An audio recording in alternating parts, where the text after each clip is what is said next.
of awardee Best Science and Technology Journalist, si Angelo Palmones sa Magandang Umaga, Pilipinas! DZRH Magandang Umaga Pilipinas sa DZRH Radio, DZRH TV at DZRH Online. Kasama si Kuya Angelo Palmones. Magandang Umaga Pilipinas. Biyernes na tayo ngayon. Nako, patapos ng Pebrero. 27 ng Pebrero 2026. So magkikita ho tayo Marso na. Next week, yeah. Kuya Angel po ito, si Angelo Palmones. Makakasama nyo hanggang mamayang alas 6 ng umaga sa ulo ng ating mga balita. Koopman, iginiit na walang smoking gun ang International Criminal Court prosecutors laban kay dating Pangulong Digong Duterte. Malacanang binansagan si Mike Defensor na Adormawanay 2.0. Nilagdaang affidavit ng 18 dating Marines na nagsilbing security aid ni Saldico isinumite na sa Ombudsman. Department of Information and Communication Technology tinanggi na initsapwera sa ASEAN Cybersecurity Meeting ang nag-resign na si Undersecretary Julius Grospe. Patakaran sa pagbili ng palay niluwagan ng NFA upang matulungan ang mga magsasaka. Bulkang Kanlaon nagkaroon ng panibagong moderate explosive eruption kagabi. 2 senior citizen patay naman sa sunog sa Intramuros. Bagong balita, bagong impormasyon. Kasama si Kuya Angelo Palmones. Magandang Umaga, Pilipinas! Kasama pa rin natin ang buong radyo natin FM nationwide, ang ating mga action radio station sa Luzon, Visayas at Mindanao. 91.7 BNFM Radio sa Cebu at 94.3 FM sa Jensan. Sa detalye ng ating mga balita, nagkaroon ng moderate explosive eruption ang Bulkang Kanlaon 1 linggo matapos ang huli nitong pag-aalburuto. Ayon sa Philippine Institute of Volcanology and Seismology o PBOX, nangyari ang pagsabog bandang alas 7:04 kagabi, nagtagal ng 2 minuto. Dahil dito ay nagkaroon ng ashfall at nakalanghap din ang matapang na amoy ng asupre ang residente sa 11 bayan ng Negros Occidental. Kabilang sa naapektuhan ang Bago City, Binalbagan, La Carlota City, Moises Padilla, Hinigaran, Isabela, San Carlos, Pontevedra, Himamaylan, Kamangkalan at La Castellana. Samantala ay nabisuhan naman ang publiko na agad na dumulog sa barangay DRRMC o sa lokal na DRRMO para i-report ang anumang insidente na may kinalaman sa naging pag-albruto ng Kanlaon. Tumawag din sa 911 sakaling may emergency. Patayin 2 senior citizens sa sunog na sumiklab sa Intramuros, Maynila nitong Miyerkules. Ayon sa Bureau of Fire Protection, isa sa naturang biktima ay nasawi dahil sa matinding kaba dulot naman ng nangyaring isunog. Nagawa pang maisugod sa ospital ang 2 pero idineklara ang dead on arrival. Batay sa ulat, nasa 600 pamilya na apektuhan ng sunog. Umalo ito ng mahigit sa 1.5 million pesos ang halaga ng iniwang pinsala. Patuloy ang manhunt operation laban sa miyembro ng isang drug ring na nasa likod ng Cebu Laboratory sa Valenzuela City. Magugunit ang sinalakay ng maturidad ang naturang Cebu Lab kung saan nakakumpiska ng nasa 606 kilo ng Cebu. Tinatayang nagkakahalaga ng mahigit 6 bilyong piso. Balik na naman talaga matinding problema sa drugs. Nasamsam din ang 5 drum ng liquid methamphetamine at iba pang sangkap sa paggawa ng droga, habang 4 ang suspect na natukoy at patuloy pang hinahanap. Ayon kay PIDEA Chief Isigan Heneres, nadiskubre ang pasilidad matapos na maaresto ang isang suspect na kinilala sa alias na John malapit sa lugar na. Posibleng maharap sa suspensyon o kanselasyon ng prangkisa ang bus firm na A&B Liner Incorporated matapos naman ang paghintayin ng mahigit 3 oras ang mga pasahero sa Vista Terminal Exchange sa Labang sa Muntinlupa. Naglabas ng show cause order ang Land Transportation Franchising and Regulatory Board o LTFRB laban sa bus company at pinadadalo ito sa pagdinig sa Marso 19 upang magpaliwanag kaugnay ng napakahabang delay. Nag-viral sa social media ang reklamo matapos na ibahagi ng isang pasahero. Alas 10 ng gabi pa sila sumakay, ngunit nakabiyahe lamang bandang alas 12:30 na ng madaling araw. Ayon kay LTFRB Chair Bigor Mendoza II, hindi katanggap-tanggap at nakakainsulto ang umano'y asal ng driver at konduktor, kabilang ang paggamit ng malalaswang pananalita. Binigyan din pa ng LTFRB, hindi pinalalampas ang ganitong pag-uugali na kailangang maituwid. Hinimok din ng LTFRB ang publiko i-report ang mga abusadong operator at mga tauhan ng mga pampublikong sasakyan upang mapanagot ang mga ito.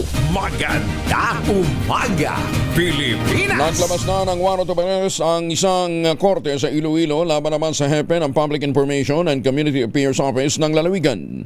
Kaugnay nito ng kasong cyber libel na isinampa ng dating Iloilo City Mayor na si Jerry Trenyas. Sa kautusan na may pensyang February 24, naglabas ng arrest warrant ang Iloilo Regional Trial Court Branch 38 laban kay Nerio Kahilig Luhan dahil sa dalawang bilang ng cyber libel na may kaugnayan sa kanyang Facebook post.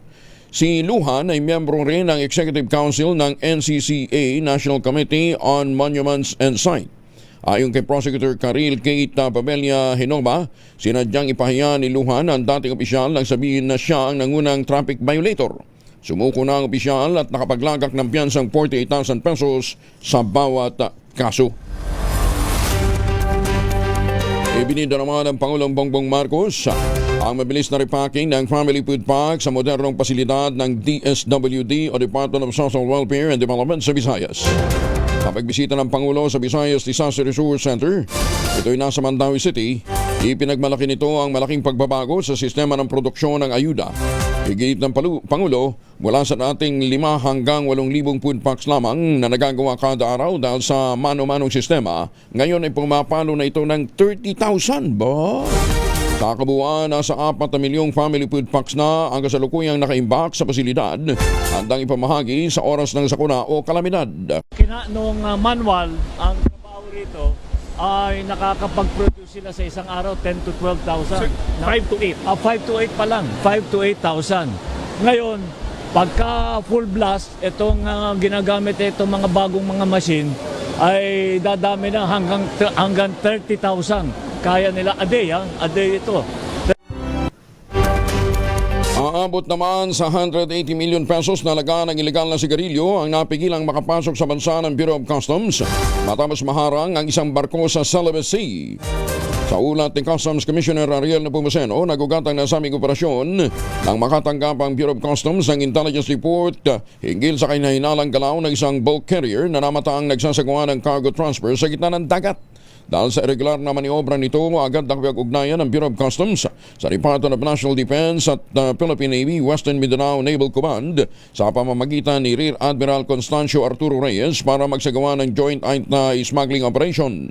Sa operasyon tumambad ang nasa 3,000 master cases ng mga sigarilyo na walang kaukulang dokumento para sa legal na importasyon at wala ring napatunayang mga dayuhang crew ng barko na magja-justify ng legalidad ng kanilang kargamento. Pagtitiyak ng Commissioner Nepomuceno, patuloy ang operasyon at paglaban ng ahensya sa iligal na kalakalaan ng mga sigarilyo upang mapanatili ang seguridad ng bansa at maprotekta ng publiko laban gayon din ang lehitimong negosyo laban sa mga smuggler. Bagong balita, bagong impormasyon. Kasama si Kuya Angelo Palmones. Magandang umaga, Pilipinas! Uy, muli para ho sa ating mga suking taga-subaybay na mahilig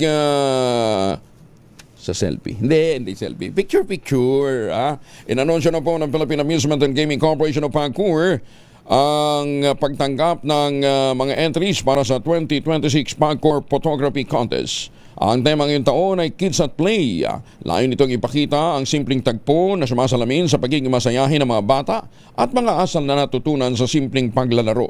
Open ho ang photography contest na ito ng PAGCOR sa lahat ng mga Pinoy photographers, amateur o professional man, basta edad 16 patas. Ayon kay PAGCOR Chairman at Chief Executive Officer Alejandro Tenco, hangad ng paligsahan na mapanatili ang tagmo, nagpapakita kung paano nakatutulong ang laro at libangan sa paghubog ng karakter at pangarap ng mga paslit.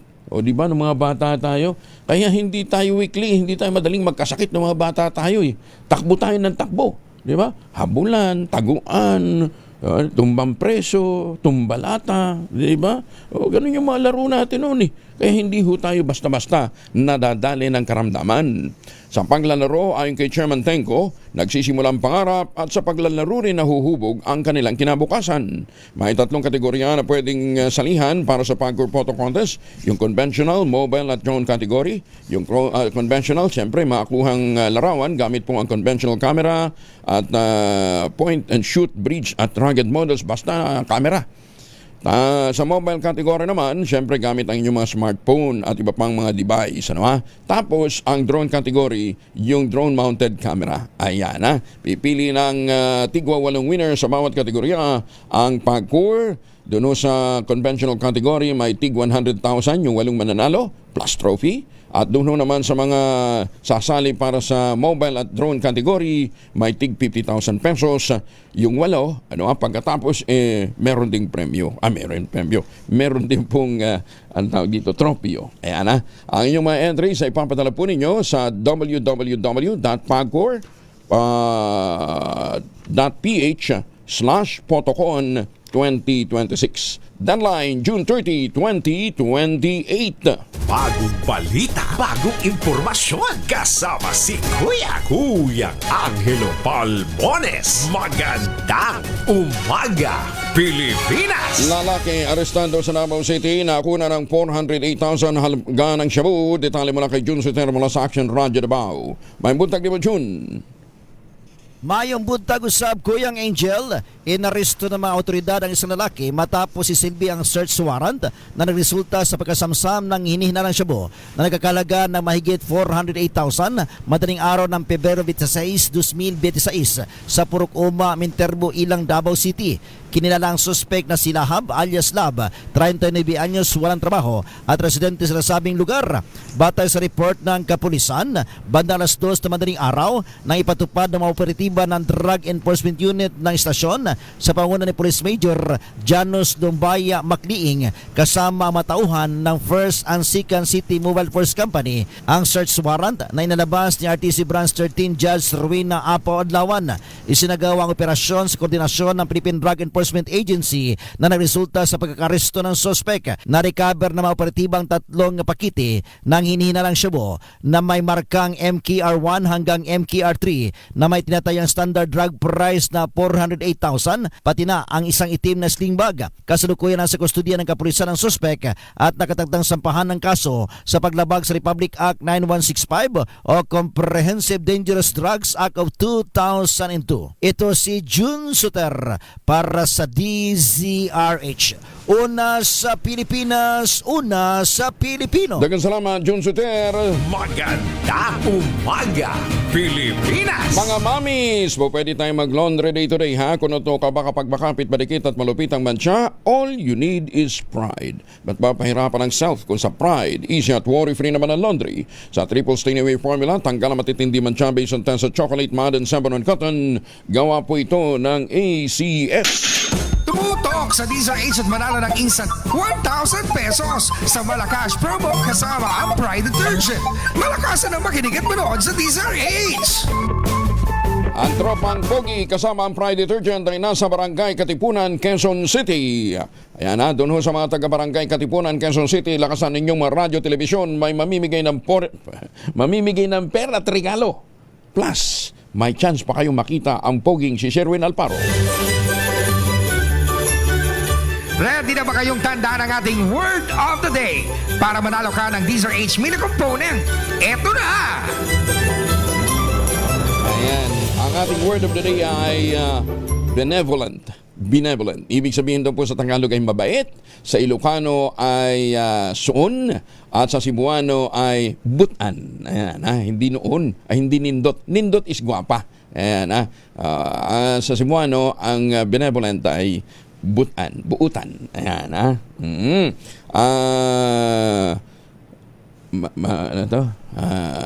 Sherwin is a benevolent man. Yan, ha? Maganda umaga, Pilipinas! Char lang. Joke.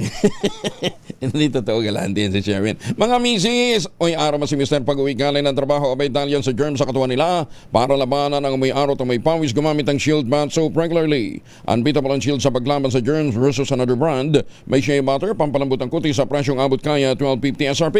Kaya naman recommended ito ng Philippine Nurses Association. Kaya mga misis ay challenge you, subukan ng Shield Bath Soap. Galit sa sakit, may malasakit, sulit na sulit. 4:20 habang papasok na kasagsagan ng anihan ngayon taginit. Pinaluwag ng National Food Authority ang mga patakaran sa pagbili ng palay. Isang hakbang na pinaniniwalaan ng ahensyang magbubukas ng mas malawak na merkado para sa mga magsasaka at magbibigay sa kanila ng mas malaking kita sa panahon ng pinakamadaling bumagsak ang presyo. Nagpulong noong Lunes ang NFA Council kasama ang mga magsasaka, rice miller, mga retailer at mga field officials sa tanggapan ito sa Quezon City upang ripasuhin, i-update ang kanilang standard operating procedures bago ang pagdagsa ng ani. Nagbunga ito ng mas maluwag na pamantayan sa pagbili ng palay batay sa mangkahi ng mga stakeholder na nasa field. Ang sentro ng pagbabago, ang pag-aayos ng pamantayan kung ano may tuturing na tuyong palay. Bilang tugon sa kahilingan ng mga magsasaka, pinalawak ng NFA ang tinatanggap nitong moisture content mula 11% gagawin ng 14%. Pinalito nito ang dating makitid na 12 to 14% moisture content na madalas na nagiging dahilan na hindi matanggap ang mga delivery. Dahil sa pagbabago ito, mas maraming magsasaka ang makakakuha ng mas mataas na procurement price nang hindi nagda-downgrade na lamang sa technical na usapin. Nananatili naman ang buying price ng ahensya sa 17 pesos per kilo para sa sariwa, ang basang palay, 21 pesos naman kada kilo ang tuyong palay. Ngunit dahil sa mas malawak na saklaw ng moisture content at mas malinaw na pest standard na tinatawag ngayong visibly free from pests o nakikitang walang peste, inaasahang mas konting ani ang hindi tatanggapin dahil maliit o material o dahil naman sa maliit o di material na depekto. Ayon kay NFA Administrator Larry Lacson, sinadyan timing ng hakbang nito dahil kapag kasagsagan nga naman ang anihan, karaniwang bumababa ang presyo dahil naman sa sobrang supply. Ganda umaga, Pilipinas! Nilinaw ng National Food Authority na wala sa kanilang jurisdiksyon ang pagtatakda ng presyo kung magkano dapat ibenta ang ipinasusubastang aging rice sa mga nanalong bidder. Ayon kay NFA Administrator Larry Lacson, ang mga trader ang magpapasya kung iriremil nila ang mga ito o ibibenta sa mas mataas na halaga. Sinabi ni Lacson, tali ang kanilang kamay sa pagtatakda ng presyo dahil sa umiiral na rice tarification law na humahad lang din sa ahensya para makapagbenta ng direkta sa publiko. Una nang iniulat ng NFA na mahigit sa 936 million pesos ang kinita nila mula sa inauction ng mga aging rice stocks. Sa ngayon po, wala na po tayong kakayahan at na mag-set niyan. And the mere fact po na sa competitive auction na po nila nakuha, talaga pong after po nila makuha yan sa ating mga bodega, wala na po tayong hold sa kanila. No? Ang kulapilya lamang po niyan ay at least yung mga sako, alam na ito is sold for auction, pero kung gusto man po nilang i-reprocess, kung gusto nilang ibenta diretso sa market, kung gusto nilang ipasa kung kanino, wala na po tayong hold doon. Opo. Maganda umaga, Pilipinas! Sa mga may lakad, huwag kalimutan magbaon ng proteksyon laban sa mikrobyo. May dalawang formulation ng family alcohol na pwede nating pagbilihan. Yung family 70% isopropyl alcohol specially prepared for clinics, hospital, pharmacies, laboratories, pero okay na okay din po yan sa mga households. Very effective po yan sa disinfection at sterilization. Ganyan ang bagsik ng family 70% isopropyl alcohol. Maghapon man natin gamitin, no problem. Hindi po manuno yung ating mga kamay dahil meron po itong moisturizer. Yun namang mabangong family rubbing compound improvement cologne. Ayan po yung mabangong isopropyl alcohol na ginagamit po ng mga masahista, mga barbero, mga doktor, mga nurse, mga madrona for sponge bathing and other cleansing purposes. Family rubbing alcohol parang DCRH ibuk na sa mahabang panahon. Mabibili sa namang butik at convenience stores nationwide. Family rubbing alcohol hindi lang pampamilya, pang sports pa. Inilatag naman ng Department of Education ang kanilang mga binalangkas na plano sa paggamit ng Artificial Intelligence o AI sa sektor ng edukasyon. Sa ginanap na AI Impact Summit sa New Delhi, India, Sinabi ni Education Secretary Sani Angara na ang pagpapalawak ng paggamit ng AI sa edukasyon ay dapat na nakabatay sa ebidensya at may malinaw na pananagutan. Ayon naman kay Elmo Domingo Jose ng Education Center for AI Research ng DepEd, makatutulong ang integration ng AI upang makatipid ng milyon-milyong oras sa mga guro at makapag-focus din sa aktual na pagtuturo. Sinabi rin ng e-Chair Managing Director na si Erica Pile Legara, mahalaga ang pakikipagtulungan ng EdTech Hub sa AI Observatory upang makabuo ng mga sistemang nakaangkla sa aktual na sitwasyon sa mga paaralan at naaayon sa pandaigdigang karanasan. Ang Pilipinas ay isa sa 6 na bansang napili sa Ministry of Education AI Challenge at tanging bansa mula naman sa Southeast Asia. 20 pesos kada kilong bigas ibinebenta sa Leyte Provincial Agricultural Office. Magsisimula yun ngayong araw. Detalye na balita mula kay Jimmy Angay-Angay, RH32, maupay nga agad, Jimmy. Maupay nga aga, Kuya Angel, 20 pisong kada kilong bigas ibibenta ngayong araw sa compound ng Philippine Coconut Authority sa Government Center, Candahog, Panulite. Ito ang sinabi ni Leyte Provincial Agriculture Assistant Provincial Agriculturist Engineer Maria Lourdes Nadira sa isang panayam. Bubuksan ito alas 9 ngayong umaga at magtatapos hanggang sa maubos ang 500 sakong bigas. Ang mga vulnerable sector ang pwede makabili ng tig 10 kilong bigas. Kailangan lang dalhin ang mga valid ID ng mga ito. Ito ang paunang pagbibinta ng BBM Rice na ang launching ay nakatakda sa buwan ng Marso na kung saan libo-libong sakong bigas ng ibibinta. Ang 20 pisong bigas kada kilo ay suporta ng provincial government ng Leyte sa programa ng BBM Rice ng nasyonal na pamahalaan. Mula dito sa DYVL Action Radyo Tacloban, ito si RH32 Jimmy Angay-Angay para sa DZRH. Una sa Pilipinas, una sa Pilipinas. Daghang salamat, Jimmy. Samantala, miyembro ng NPA nasawi sa panibagong sagupaan ng militar at mga teroristang NPA sa Hinabangan, Samar. Detalye ng balita mula kay Jane Galit Bantayan, RH34. Jane, may butag. Kinumpirma ng 8th o 2nd Infantry Brigade Philippine Army na nasawi sa panibagong engkwentro na naman ng NPA at militar ang isang miyembro ng New People's Army. Naganap ang sagupahan sa Interior Barangay ng Kabalagnan, Hinabangan, Samar. Nakasagupa ng 63rd Infantry Innovator Battalion ang mga miyembro ng New People's Army na mga remnants mula sa Sub-Regional Committee Sesame Eastern Visayas Regional Party Committee noong araw ng Miyerkules. Inalunsad ng tropang strike operation matapos ang sumbong ng mismong residente na patuloy pa rin daw ang presensya ng New People's Army sa kanilang barangay at patuloy ito sa pangingikil. Patuloy naman ang operasyon ng militar sa mga natitira pang NPA sa Samar. Hinihikayat na makasundaluhan ang natitira pang NPA remnants o miyembro ng New People's Army na sumuko na sa otoridad upang makatanggap ng programa mula sa gobyerno. Mula sa Aksyon Radyo Katarman, RH34 Jane Galit Bantayan ng DCRH. Una sa Pilipinas, una sa Pilipinas.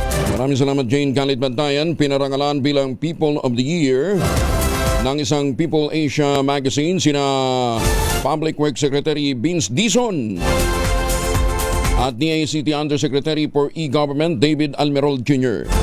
Kinilala sina Dizon at Almerol dahil sa kanilang kontribusyon at pagtataguyod ng transparency, integridad at reforma sa kanilang mga ahensya.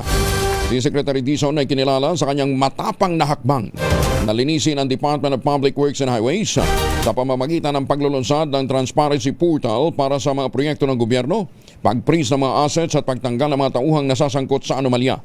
Bukod pa rito, ang pagpapatupad din ng mga reforma upang masiguro ang tamang pagbabantay sa mga infrastructure projects na bansa.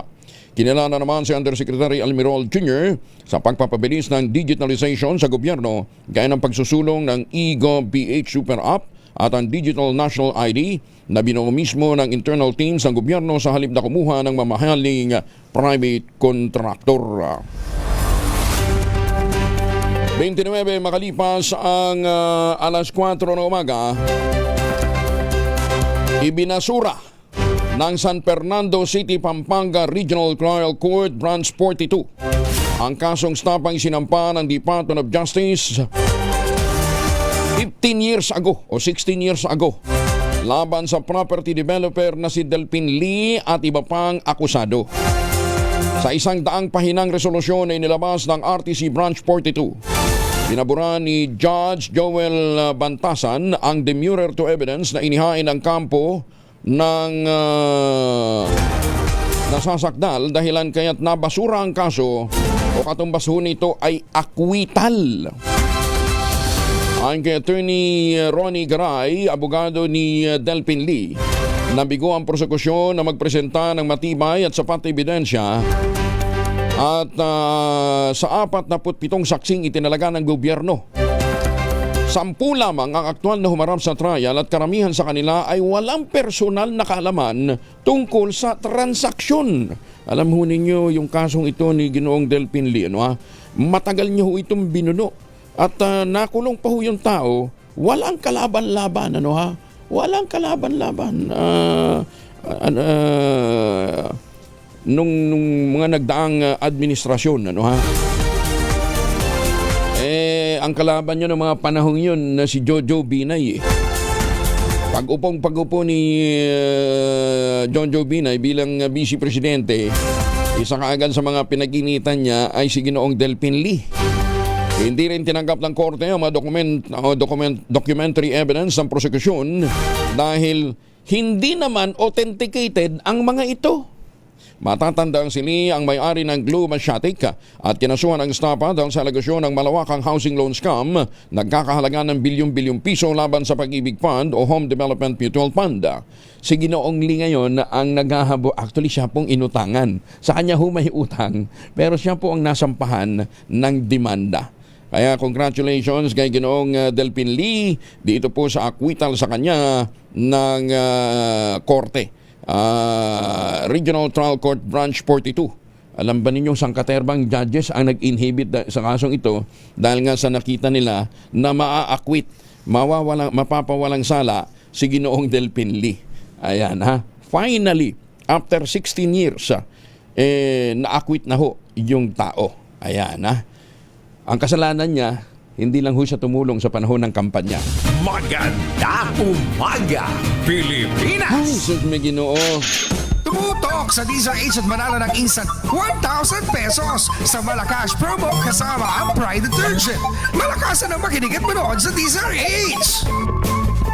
Sige, mamigay na muna tayo ng pera. Nasa Barangay Katipunan, Quezon City ngayon, ang Pride Detergent kasama si Sherwin Alparo. Sherwin, good morning!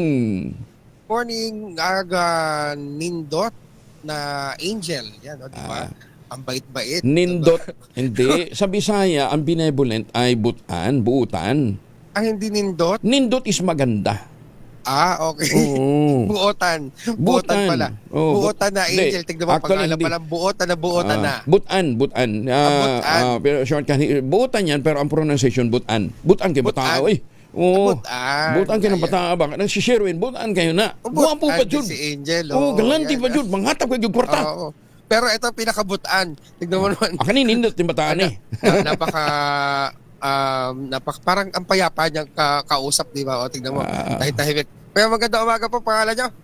Jason Paul Carlos po. Kuya Jason, Kuya Angel, palagi nakikinig sa DZRH habang nagmamaneho na Jason. Of course, palagi ako nakikinig ng DZRH ng Magandang Umaga Pilipinas. Jason, ano yung kilay mo, Jason? Origyan? Totoo po.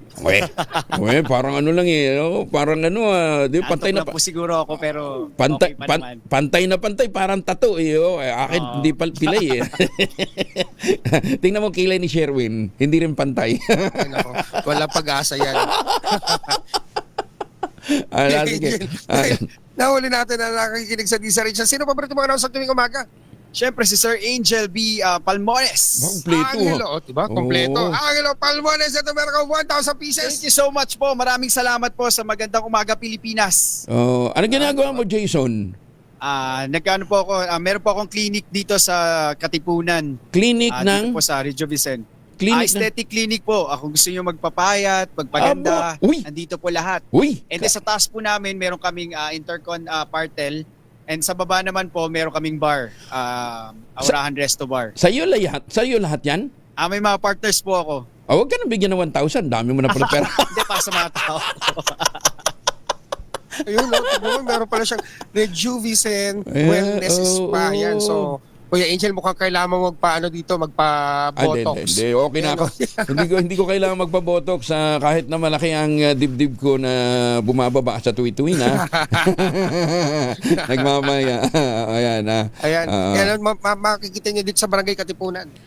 Maraming salamat po. Nag-shoutout po sa mga kamag-anak ko dyan sa Puerto Princesa City, Palawan na nakikinig sila araw-araw sa DCRH. Taga Palawan ka pala. Ba't napunta ka dito sa ano? Ba't napunta ka Dito sa lang po Quezon ako City? nag-business at nag-aral pero ang pamilya ko nasa Palawan talaga. Okay. Saan ka nag-aral ng medicine? Sa Far Eastern University. FEU. Anong taon? Opo. Siguro, di ka na matandaan, mga 2015-10, ganyan. Uy. Tapos, saan ka kumuha ng specialization? Specialization sa Far Eastern din po. Sa Far Eastern din. Binata pa si Doc? Binata pa. Uy! Malo, di ba naghahanap ka ng girlfriend doon sa pamangkin mo? Ito, binata si Doc. Ba si Ara biglang tumayo o tinignan ko? Doc. Ako si Ara, walang papatangkad dito Tumayo si Ara. Tsaka si wag na, take na kayo eh. Hanap na natin si iba. Pati si Kisses nakikiloko. Wag na. Balato natin kay Ara. Si Doc, yan Si Ara, yan, pwede mo siyang i-puts pa para humaba-haba ng konti. Ayan, Hey, Doc, thank you for listening, Doc, ha? Teka Maraming muna. salamat po.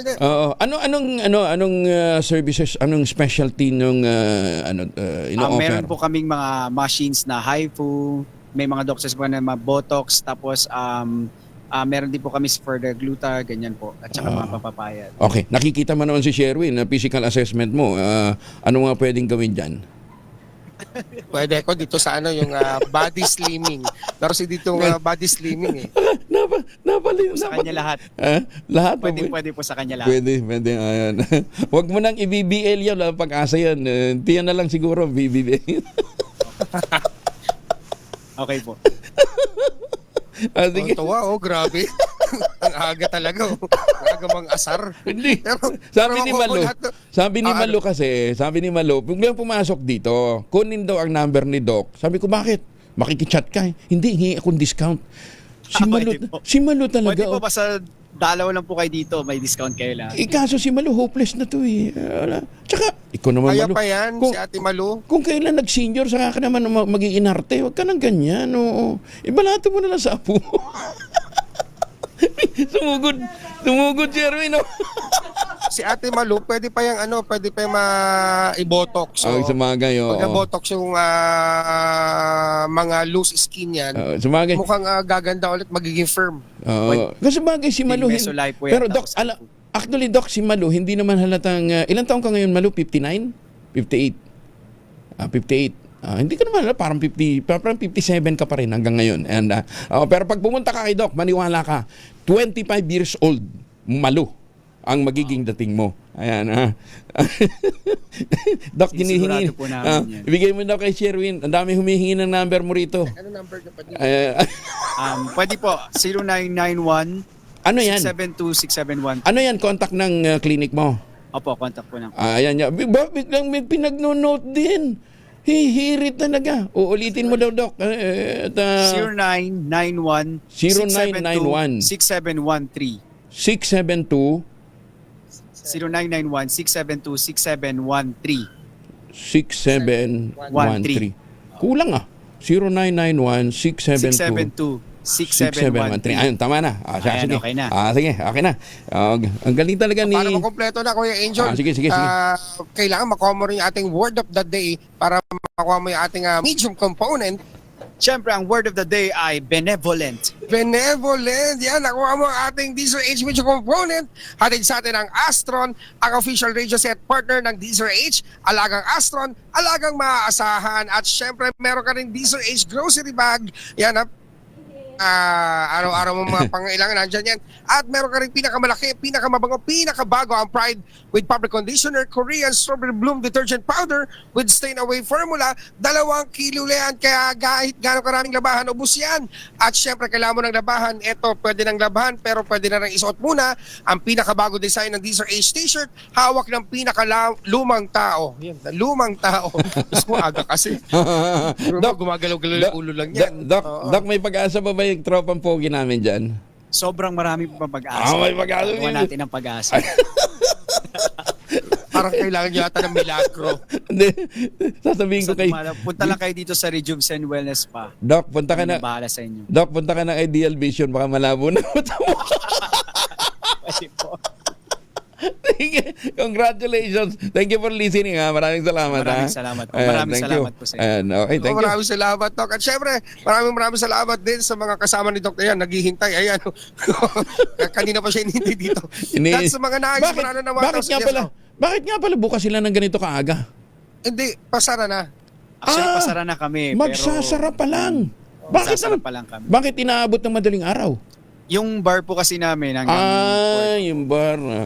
Tapos syempre, yung ibang services din, may apartel din sila. Believe ako. Sa taas. Doc, sa taas po, one stop na po kayo. May apartel. Pag nalasing kayo, pwede kayong umakyat sa amin para sa apartel naman. Galing. Binigyan kayo, Doc. Pogi na, negosyante pa at binata pa. Discounted na po kayo. Bakit binata pa hanggang ngayon, Doc? Wala ka pa, naghahanap pa ako. Naghahanap. Kaya pa nagkakamali. Nako, patay ka. Binigay mo yung numero. Ayan, maraming salamat, Doc. At syempre sa mga nais manalo ng 1,000 pesos na tumutok sa Deezer Age, baka na susunod natin winner sa Deezer Age Malacash promo kasama ang Pride Detergent. Aris number 6, Sherwin Bat Alfaro Deezer Age, una sa Pilipinas, una sa Pilipino. Maraming salamat, Sherwin. Tutok lang, tutok na sa Deezer Age Radio, Deezer Age Facebook, Deezer Age YouTube, at Deezer Age TV. Baka ikaw na ang susunod na winner sa Deezer Age Malacash promo.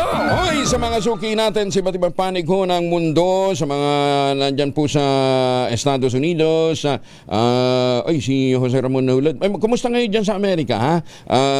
Ma'am Evan lang, kumusta, ha? Tsaka syempre sa mga suki natin. Yung Midnight Singers natin dyan sa San Diego, California, good morning ho sa inyo. Si Boss Manny de la Peña, wala yata. Mukhang nasa nasa cruise, ano, ha? Pag uwi ho kayo ng Pilipinas, wag na ho kayo magpasalubong na imported na tsokolate. Meron po tayong Tangerine Chocolate. Ang Tangerine Chocolate po ay brand ng mga magniniyog, ng mga magsasaka dyan po sa lalawigan ng Quezon. Sa tulong po ni Dr. Helen Tan, yung pong mga planting material ang kakao galing Davao, hinakot po ito para maitanim sa ilalim po ng mga nyugan. Kaya ngayon ay nagpuproduce na sila ng dekalidad na kakao beans, pinaprocess para maging Tangerine Chocolate. Available yan sa 0919-095-5935.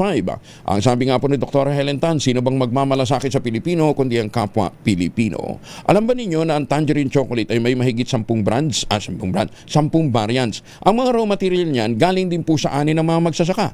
I-check po ninyo sa tangerinechocolate.ph. Ayon nga po kay Dr. Helen Tan, sa bawat tangkilik natin ng Tangerine Chocolate, pinalalakas natin ang loob ng ating mga magsasaka, pinalalakas natin ang ating lokal na ekonomiya. Tangerine Chocolate 100% gawang lokal, but taste and looks global, tinulungan ito ng DTI at ng DOST. Tangerine Chocolate 100% gawang atin, sana po'y ating tangkilikin. Pakiusap po ni Dr. Helen Tan. Maganda umaga, Pilipinas! 43 makalipas ang alas 4. DZRH number 1 Na naman! sa Metro Manila, pati rin sa Mega Manila.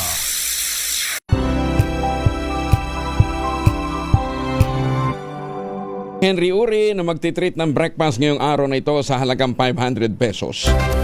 Dagdagan mo, Henry. Si Malu Cabral naman, hindi talaga makamove on kay Doc. Oh. Talagang sumugo dito. Hinihingi yung numero. Hindi ba ko sa Malu? Oh. Ay, good morning ho sa mga suki natin dyan po sa mga taga-Rayat, Pampanga. At mga taga Malabon at mga taga Tuguegarao City na Imbag na Bigat. Mga taga Hayward, California, good morning. At mga suki natin dyan sa Cathedral City, California, US of A. Magandang umaga din sa mga taga Doha, Qatar. Si Enrique Hill pala, itutuloy na ang kanyang pagpuproduce ng mga pelikula. Gusto nyo mag-apply na artista? Alamin natin ang ibang mga detalye mula kay Gorgie Rula. Gorgie, good morning. Seryoso ang aktor na si Enrique Hill sa pagiging producer kaya nagkakasakit na nga ito pagkatapos niyang mag-taping ng drama series nila ni Andrea Brillantes sa TV5 na Secrets in Prague. Halos walang boses si Enrique nang nakatsikahan namin sa nakaraang MVP Olympics dahil sa nagkasakit ito sa kaaasikaso sa production ng naturang teleserye. Ang sabi ni Ken, excited lang daw talaga siya dahil kakaiba itong seryeng ginawa nila ni Andrea. Sabi pa ng aktor, itutuloy-tuloy na raw niya ang pagpuproduce ng teleserye o pelikula. Heto ang pahayag ni Enrique Hill. Of course. Hopefully po marami po pong naka-line up. Hopefully may series, may mga pelikula din po. Kahit not necessarily nakasama po ako, but for other stars and other projects for the network. Yun, marami po kami ginagawa. Iyan ang pahayag ni Enrique Hill. Itong Secrets in Prague ang isa sa unang drama series na mapapanood sa TV5 pagkatapos nawala ang mga programa ng Kapamilya Studios sa Kapatid Network. Gorgie Rula po nag-uulat mula sa showbiz ng DZRH. Una sa Pilipinas, una sa Pilipinas. Maraming salamat, Gorgie. High-value individual drug suspect naman arestado sa Bayambang, Pangasinan. Detalye ng balita mula kay Freddy Fajardo, Aris 38. Masantos siya kabasanid siya kamiin sa ating masuki dyan sa Pangasinan, Freddy. Masantos siya kabasan, Kuyang Angel. Nasa kustodiya ngayon ng Bayambang Police Station ang suspect na isang 44 anyos na lalaki na residente ng Bayambang listed as high-value individual matapos siyang maaresto sa by-bust operation. Sa ulat ng Bayambang PNP na nakarating sa tanggapan ni Police Provincial Director Colonel Arbil Mercolio, nagsagawa sila ng anti-drug by-bust operation at PDG-SOU-1 sa pakikipag-ugnayan sa PD Region 1, isang nagkunyaring buyer at binenta ng suspect ng 17 transparent plastic sachet na naglalaman na hinihinalang shabu na tumitimbang ng 82.5 grams ng may street drug price na 561,000 pesos, kaya agad itong inaresto. Kasong paglabag sa Republic Act 9165 Comprehensive Dangerous Drug Act of 2002 ang kinakaharap na kaso ng akusado. Mula sa Action Radio Pangasinan, ito si Freddy Fajardo, Aris 38 nag-uulat para sa DZRH, una sa Pilipinas, una sa Pilipinas. Salamat, Freddy. Oy, good morning kay Governor Monman Guico dyan po sa Pangasinan. Truck na may kargang 500 sako ng copper raw materials na harang sa border control point papasok ng Iligan City. Detalye ng balita mula kay Jun Dimukotak, Aris 19. Assalamualaikum, Brother Jun. Alaikum assalam, Kuyang Angel. Na-intercept ng PNP, AFP, DNR at PAOK ang isang prime mover truck na may hilang container van na ang karga pala ay nasa 500 sako ng copper raw materials. Plinagdown ng truck sa bahagi ng Triton Border Control Point sa Macapagal Highway, Barangay Suarez, Iligan City. Ayon sa Iligan PNP, nagduda umano ang otoridad na nakastation sa naturang Border Control Point dahil sa walang visible vehicle identification ng truck at nang inspeksyonin ang karga nito, pawang copper na nagkakahalaga ito ng 2.5 million pesos. Taliwas ay pinakitang papeles ang driver na nagsasaad ng scrap metals ang karga ng truck. Wala namang naipakitang papeles ang truck driver kaugnay sa karga nitong 500 sacks of copper. Nabatid na nanggaling ng Ipil, Zamboanga, Sibugay ang naturang truck papasok ng Iligan City. Kinumpiska ng otoridad ang truck at ang karga nito at dinala sa Cagayan de Oro City para sa proper inventory ng MGB-DNR. Pansamantala namang pinalaya ang driver at ipapatawag lamang umano kung sisimulan na ang proceedings. Inihahanda na ang criminal charges laban sa sinumang responsableng individual or parties bilang paglabag sa umiiral na mining and environmental laws ng bansa. Mula sa Central Mindanao, RH19, Jun Dimukotak, DZRH, una sa Pilipinas, una sa Pilipino. Maraming salamat, Jun Sokran. Higit naman sa 122,000 pesos na laga ng illegal na sigarilyo nasa bat ng PNP sa Zambales. Detalye ng balita mula kay Danny Kumilang, Aris 37. Danny, good morning. Mas lalong higit na pinaigting ang kampanya laban sa illegal na sigarilyo sa lalawigan ng Zambales. Sa 3 magkakahiwalay na operasyon, nakasabat ang mga operatiba ng Zambales PNP ng kabuang 427 rims at 18 pakete ng iba't ibang uri ng sigarilyo sa iba't ibang bayan. Tinataya nagkakalaga ang mga ito ng 122,750 pesos. 2 individual ang matagumpay na naaresto at naharap sa kaukulang kaso. habang isang sospek ang voluntaryong nagsuko ng mga kontrabando. Ayon dito kay Benjamin Ariola, Provincial Director, magpapatuloy ang mas pinaigting nilang operasyon laban sa mga sangkot sa smuggle na nakakaapekto sa kalusugan at ekonomiya ng bansa, partikular sa lalawigan. Dani Kubilang, RH37, DCRH, una sa Pilipinas, una sa Pilipino. Maraming salamat, Danny. May paaba kay kayungan sa mga suki natin dyan sa Pampanga. Dahil naman ang pagtaas ng kaso ng chronic kidney disease sa bansa. Pinaiimbisigahan ni Senator Mark Villar. Detalye na balita mula kay Raymond Paz, RH28. Raymond, good morning. Ikinabahala ni Senador Mark Villar ang pagtaas ng kaso ng chronic kidney disease o CKD sa bansa. Ito ang dahilan kung kaya't inihay ng Senate Resolution 313 upang imbestigan ang dahilan nito. Sabi ni Villar, kung hindi ito matugunan ay maaaring maging public health crisis. Sa record ng Department of Health ay pabata ng pabata ang nagkakasakit sa kidney. May report pang may 9 na taong gulang pa lamang, ngunit nagkaroon na ng malubhang sakit sa bato. Aminado ang senador na may mga programa na upang tugunan ang problema sa kidney disease, ngunit meron pa ring kakulangan. Ang paglabas ng mga processed foods at pagbabago sa diet ng ating mga kababayan ay kasama sa mga dahilan ng pagtaas ng CKD. Naniniwala si Senator Villar na dapat suportahan ang mga programa kontra CKD upang mas maaga itong matuklasan at maagapan ang karamdaman. Maliban pa sa pagsuporta din sa mga may sakit na sa kidney na sumasailalim sa gamutan. Ito si RH28, Raymond Paz para sa DZRH, una sa Pilipinas, una sa Pilipino. Maraming salamat, Raymond. Magandang umaga, Pilipinas! Ay magandang umaga sa mga suki natin dyan sa Alberta, Canada. Larry 5 dyan sa Rayat, Pampanga. Pinabulaanan ng Department of Information and Communication Technology ang artikulong inilabas ng isang website channel o online channel hinggil sa manoy dahilan ng pagre-resign ni Undersecretary Julius Gorospe. Ayon sa DICT, maraming nilalamang factual inaccuracies ang balitang inilabas ng bilyonaryo. Gaya ng impormasyon na ang pag-alis ni Gorospe sa kagawaran ay dahil sa hindi napagkasunduan sa ahensya at umano'y mga irregularidad sa ASEAN Cyber Security Initiatives.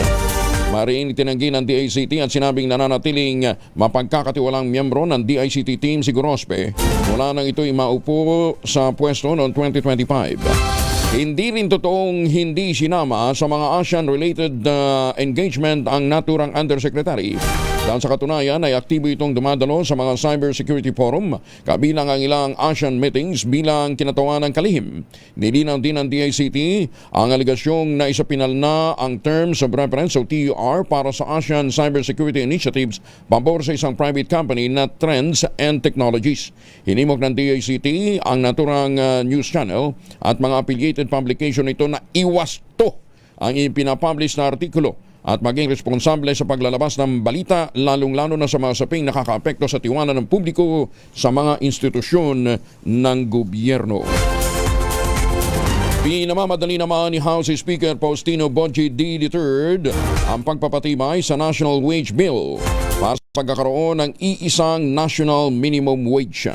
Layunin nito na gawing pare-pareho ang sahod sa buong bansa at wakasan ang malaking agwat ng sahod ng mga manggagawa sa probinsya at Metro Manila. Sa ilalim din ng nasabing reforma, tuluyan ang bubuwagin ang Regional Tripartite Wages and Productivity Boards.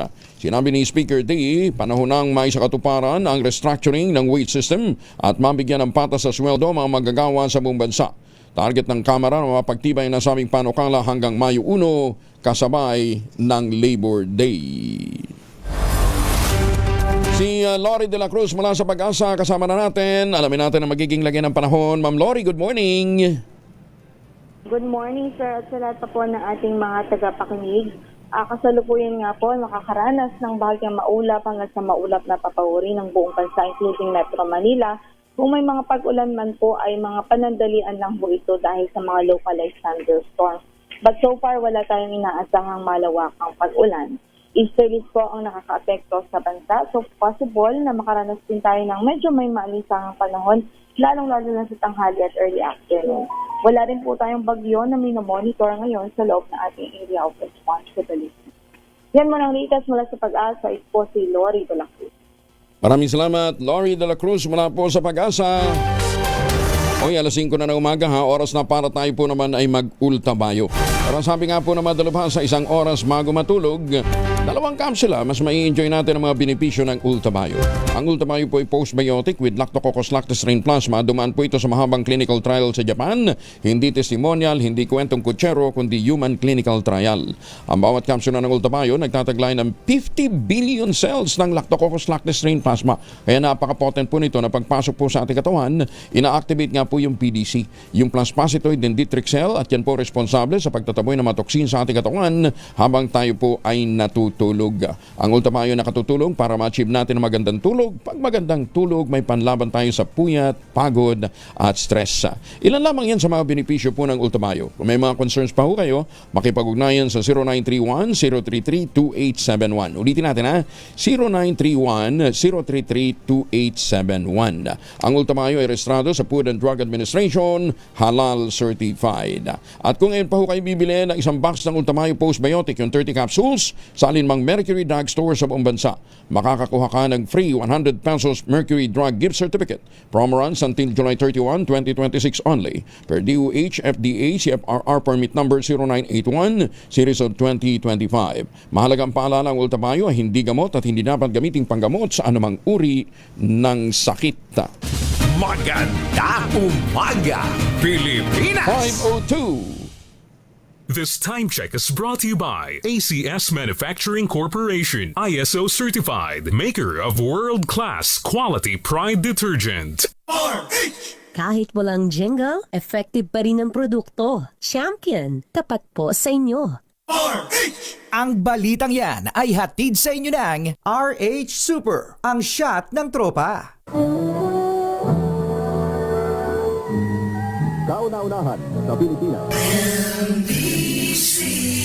Manila Broadcasting Company. DZRH, a proud member of MBC Media Group.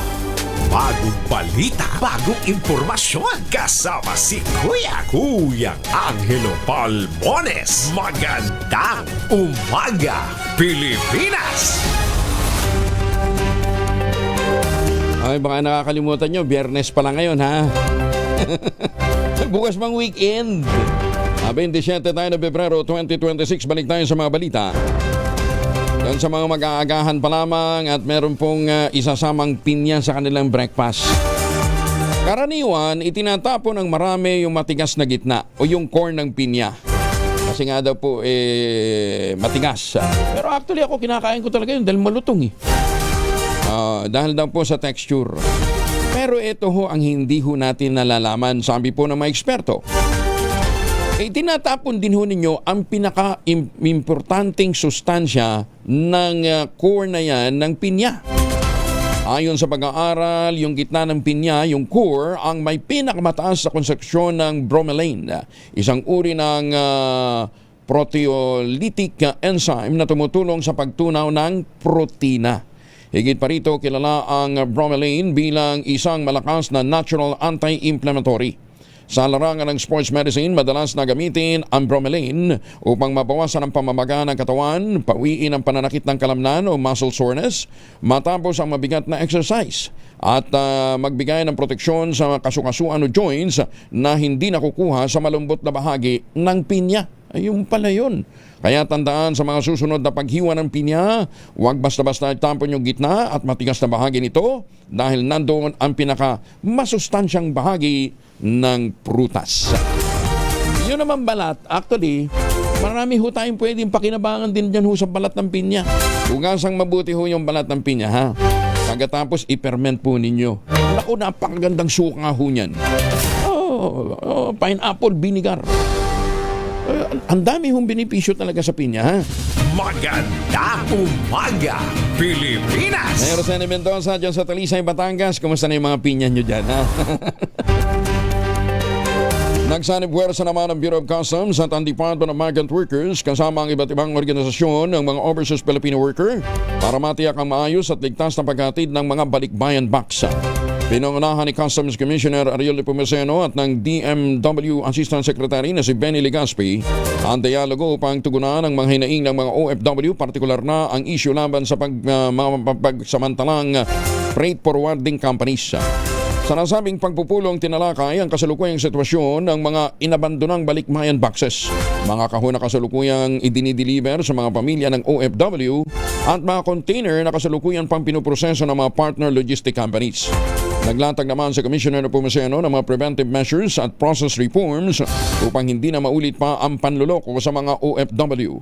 Kabilang dito ang pagbuo ng mas matibay na plano para sa handling ng mga kargamento, pagpapalabas ng listahan at pabalalaban sa mga irregular na freight forwarders at pagpapabuti sa reporting system upang mas mabilis na matukoy kung may irregularidad sa shipment. Kasabay nito, tiniyak din ni Commissioner Pumeseno na hindi ito ang una at huling pagkakataon na makikipagpulong ang ahensya at mananatili ito sa pagtugon sa mga concerns ng mga OFW, lalo na ang pagtiyak na maayos na mahahawakan ang kanilang pinaghirapang balikbayan boxes. Alam ho ninyo, yun ding inireklamo natin na problema ng mga tracker. At idinulog nga ni Commissioner Pumeseno sa Pangulo. Aba, mabilis na ho itong naaksyonan. Magandang umaga, Pilipinas! Kasama na natin si Ginoong Brian Posadas ng Theoxis Health Ventures. Alam niyo, dami nating itatanong sa kanya. Kasi, di ba kahapon ibinalita natin na ang collagen ay hindi lamang pampaganda ng kutis. Yan, ha? Para yung Ultraplex na ang isa sa mga pangunahing sangkap ay collagen. Ito pala ay nakatutulong para maging malusog ang ating mga connective tissues. Yan ang alamin natin ngayon kay Brian Posadas ng Theoxis Health Ventures. Sir Brian, good morning. Good morning, Kong Angel, at good morning sa mga tagapakinig at nanonood sa atin ngayong umaga sa magandang umaga. Ang dami sa ating mga babayan, take ng vitamin C with collagen at saka iba't pang mga supplementary drinks na may collagen para daw gumanda ang kutis. Pero yung pala, ang talagang dapat na natin dito ay pagpapalakas ng cartilage at saka ng ating mga litid. Yung pala ang talagang pangunahing function ng collagen, Sir Brian. Correct, no, Hong Angel. So, yan yung parang misconception natin that when we talk about collagen, ang iniisip kagad natin pampaglow, no, para sa balat lang natin. Pero tandaan, ang collagen, no, especially the collagen peptides. So, collagen kasi is the most abundant protein in the body. So, yes, nakikita siya sa skin natin. So, kaya siya laging nagagamit sa skin. Pero, nakikita din yan sa tendons, sa ligaments, sa cartilage natin, even sa bone. So yung mga tinatawag natin na collagen peptides o yung mga kagaya ng hydrolyzed marine collagen, broken to into smaller fragments para mas mabilis ma-absorb ng katawan mo. And usually this is rich in glycine, proline, and hydroxyproline. So when you drink collagen, nadadigest siya into amino acids and small peptides. So, your body now decides where to use them. So, gagamitin ba siya ng katawan mo on your skin? Or gagamitin ba siya dahil may problema ka sa litid mo or sa tendon, sa ligaments? Doon nga dadalhin yan. It does not automatically go to your skin or joints, pero dinidecide ng katawan mo saan siya mas kailangan natin. No? So, doon niya papadala yan. So, kunyari, kaya minsan ang nagiging comment, Brian, napansin ko nang nagtatake ako nung para sa osteoarthritis, no, yung ang target ko osteoarthritis. Napansin ko nag-glow din ako, gumanda yung skin ko. Kasi your body decides saan ko siya mas kailangan ngayon, yung collagen peptides na ininom natin. So ganyan yung effect niya. So ang catch lang dito, Kong Angel, merong dami na kailangan yung katawan natin. Hindi pwede yung konti lang. So usually nagkakaroon ng effect yan around pag bovine, no, yung bovine type ng collagen, around 5 grams to 10 grams. Pagka hydrolyzed marine collagen, 2.5 grams to 5 grams would be enough for you. At ang maganda dyan, dahil hydrolyzed marine collagen yan, mas maliliit yung particles niya than bovine. So, ibig sabihin, mas maganda yung absorption, wala masyadong bigat sa kidney mo. Ano yan? May overdose ba ng ano? May overdose ba ang collagen?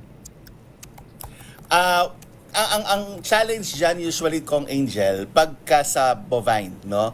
Kasi dahil medyo malalaki yung particles niya, anything in excess, like for example, anything in excess of protein meat, no, can also have a problem, no? Pag anything in excess, no? So, pagka ganyan, ang sinasuggest natin, you check also the kidney status, no? Technically. Pero wala kasing defined na toxic dose, toxic overdose level, no? But dahil nga siya protein, meron niyang kailangan na makuha natin na exact na dami. So, usually, ang sinasabi namin sa mga studies kasi lumalabas, ang naaaral nila hanggang 20 grams per day. No? Pero kung you're taking around 40 to 50 grams without medical reason, baka medyo may problematic risk tayo. But if you are a chronic kidney disease patient, may CKD ka, before you go on a higher dose, na more than 10 grams, no, more than 5 grams, 10 grams, you have to consult your nephrologist, no? Kasi papasok sa kidney natin. Anything in excess, Kong Angel, normal naman yan. So mga may chronic kidney disease patients, nagpapakonsult yan sa mga nephrologist nila if this is allowed or not.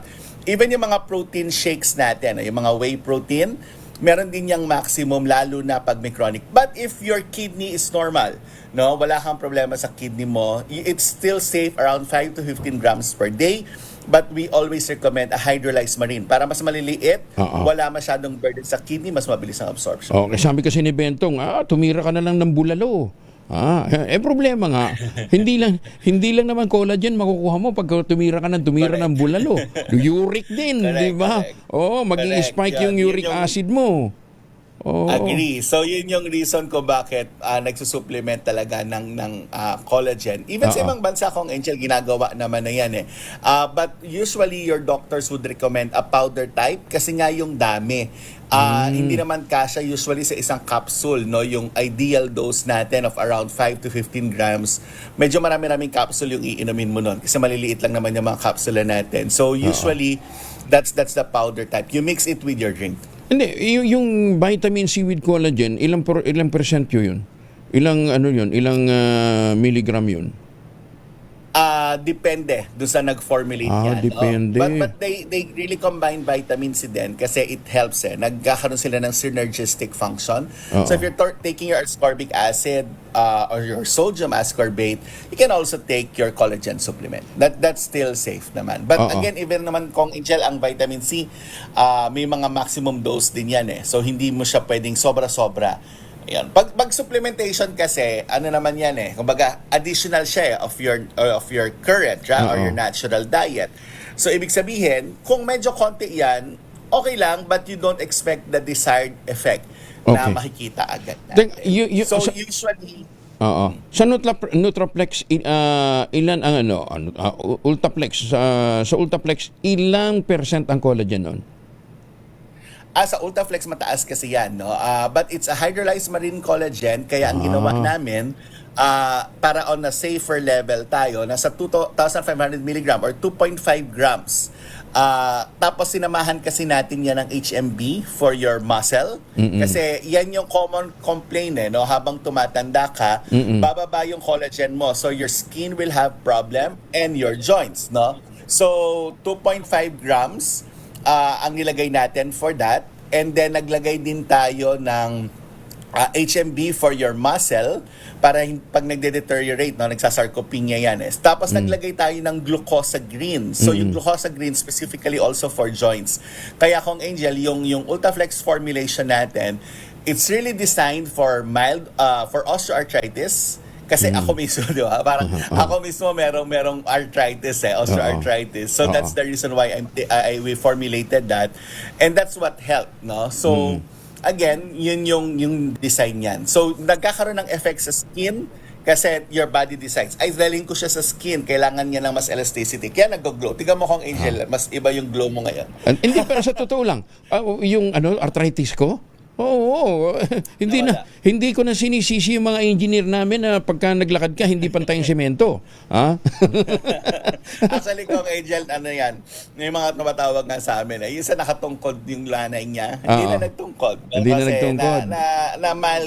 Na-lessen yung pain. Yan yung actual design yan talaga. Si Big Lima, ang problema naman, naging masyadong gala nung tuwid na yung lakad eh. Vic, nasa Mercury na yan, ha? Huwag ka ng tawag at nangungulit. Okay, so ang bottom line natin dito, yung intake, kasi marami namang ibang sources pa ng collagen, ano ha? Correct. Sabi mo hydrolyzed marine collagen. So, anong klaseng seafoods ang pinagkukunan nito? Okay, ang bovine collagen kasi it's coming from meat. if I'm not mistaken, beef, no? Beef. Ang hydrolyzed marine collagen, it's coming from fish skin scale. Fish scale. Hindi mo naman kinakain yung kaliskis eh. Hindi natin kinakain, di ba? Oh. But that's also rich in collagen, no? Yan specifically sa Japan kasi yan ginawa eh. So yung scales niya nung specific na mga isda, I just forgot kung anong isda. Yan yung pinaprocess nila. Dinudurog, pina-fine-tune, tinatanggal yung mga kung ano mang impurities, tapos yan yung sinama dyan. Ayan. So, very, very effective. Very effective. Anyway, kung may mga katanungan pa ho kayo doon sa mga kababayan nating may mga arthritis at gusto na rin hong magkaroon ng ginhawa sa kanilang paglalakad, makipag-ugnayan po kayo sa Teoxys Health Ventures. Ito po yung telephone number na po pwede ho niyong tawagan. 09... Teka, nawawala eh. Hindi ko memorize. Mabilis na akong labang ilalabas yan. It should be taken regularly. So that's why we made it a coffee. Non-acidic, hindi yan masakit sa tiyan. So pwede mo siyang i-araw-araw para maramdaman mo yung effect. No? Pero para yan yung ipalit mo sa kape mo. Isang cup lang a day. Isang sachet lang. Hindi. Yung Ulta Bio yung capsule. Yung Ultaflex yung sachet. Kaya nga, yung sachet. Isang sachet per day would be enough for you. Kasi okay. ando naman yung exact dosage niya. So, you take it daily. Usually, they start feeling the experience. Of course, it's peptides, right? I-absorb, ipaprocess ng katawan mo. Usually, they would have the effect around after 1 box. So, mga 1 week to 2 weeks kasi ipaprocess pa yan. Okay. But some, again, ang comment, hindi lang arthritis, also skin improves. And we know that for collagen. But this one, this is really for joints, your cartilage. That's how it was designed. 0931-033-2871. Text lang ho, dyan ho kayo magpadala ng inyong matro. Thank you, Sir Brian. Magandang umaga. Thank you, Kong Angel. Si Ginoong Brian Posadas mula po sa Teoxys Health Ventures. Magandang umaga, Pilipinas! At dito sa ating masuking mga estudyante, kinumpirma ng modernong neuroscience experts bilang isang makapangyarihang biohacking tool para sa utak ang pagsusuot ng rosemary crown. Ayun pala yun. Kaya pala yung mga sinaunang mga mga paham o mga scientists, mga yung mga tawag dito? Intellectuals. Gumagamit ng rosemary crown. Ito ay matapos madiskubre ng mga eksperto ng pagsusuot para ng nasabing corona ng mga sinaunang mag-aaral na Greek ay hindi lamang para sa passion kundi isang teknik upang mapataas ang kanilang kakayahang intelektual. Ayon sa pag-aaral, ang bango ng rosemary ay nagtataglay ng volatile compound gaya ng 1.8 cineol at ito'y chemical na may kakayahang tumawid sa blood-brain barrier upang direktang kumilos sa mga neurotransmission system ng tao. Paliwanag ng mga chemical engineers, ang molecules ng rosemary ay nakikipag-ugnayan sa acetylcholine at ang pangunahing neurotransmitter na responsable sa atensyon at memory coding. Sa pamamagitan lamang ng pag-amoy ng halamang ito, bumibilis ang neurons ng utak at nagdudulot ng tala sa pag-iisip sa isang natural na paraan upang i-upgrade ang ating cognitive infrastructure. Ayun pala yun. Uy, dapat pala sa Congress at sa Senate, nagsusuot sila ng rosemary crown. Magandang umaga, Pilipinas! Para tumalino, 19 makalipas ang 5:00.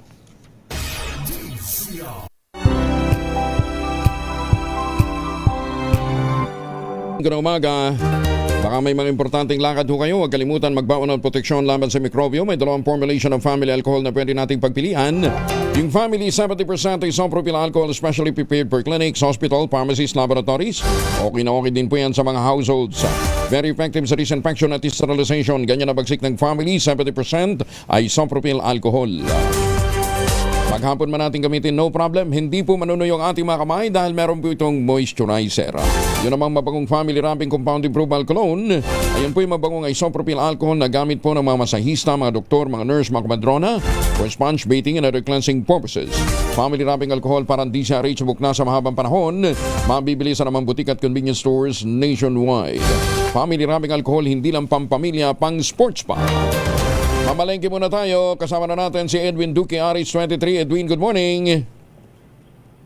Ay po taga-Kuwait dyan. Tumigit news tayo sa mga kulay ngayon dahil may mga bumaba, no? Lalo yung mga araw na pinipili. At itong presyo binagkar dito i-gel, natilig mababa sa Bonifacio Market Kaluhan. At itong presyo ng baboy, natiling 270 hanggang 290 pesos. Mga pork chop, 270 at 290. Yung pigi, 280. Yung pataulihan at unahan ay 260 at ang lepo, ito yung natiling 360 pesos bawat kilo. Ang manok mula sa dating 220 ay bumaba ng 210.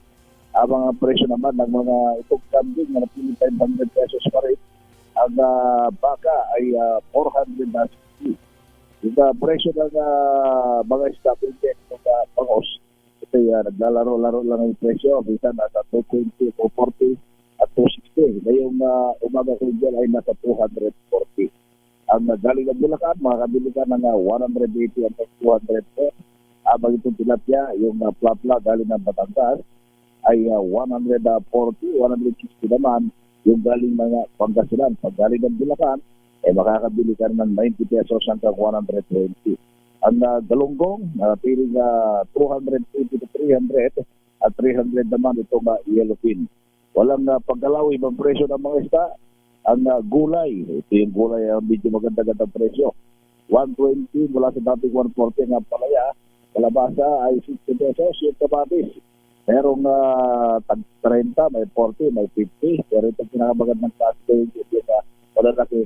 Ito yung 50 pesos. Ang labanos ay 60 pesos.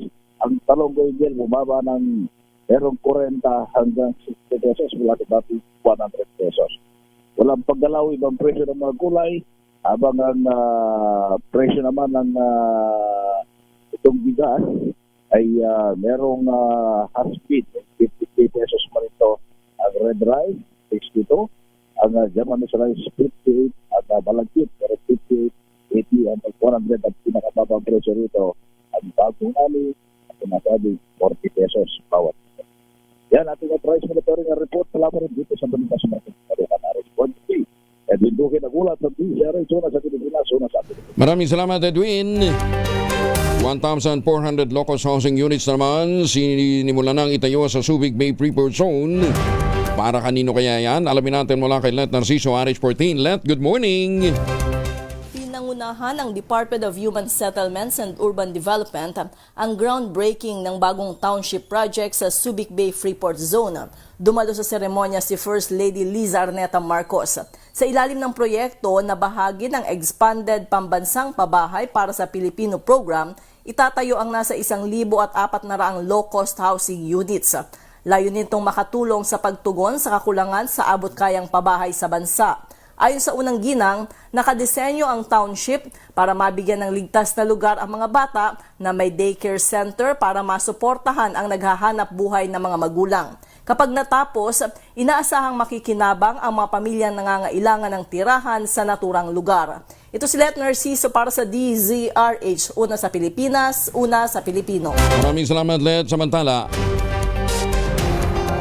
may report naman si Giselle Ricaport. Aba, yung kampo daw ni Michelle D., Rian Ramos at Samantha Panlilio haharap ngayong araw sa NBI.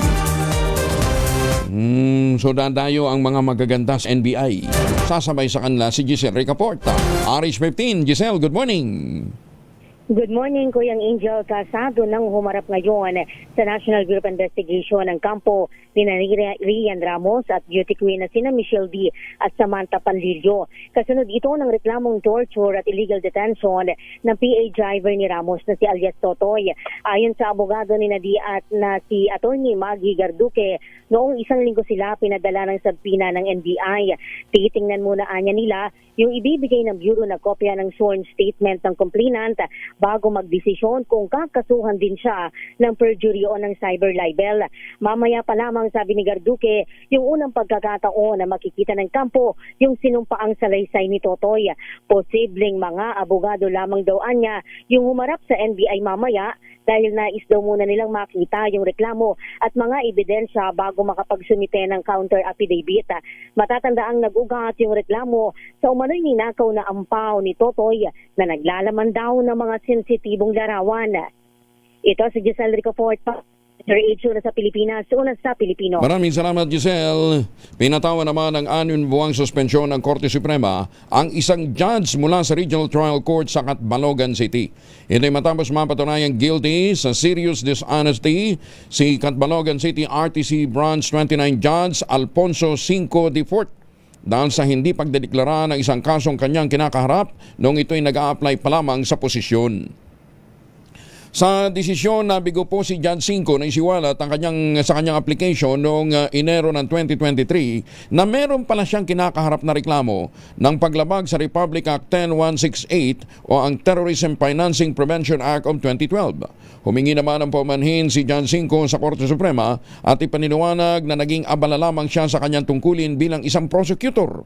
Binanggit din niya ang sunod-sunod na problema ang kanyang kinaharap gaya ng pag-aalaga sa kanyang 81 anyos na inang byuda, pagpanaw ng isang tiyahin at pagkakaospital ng biyanan at isyu ng bullying sa kanyang anak na dalaga sa paaralan.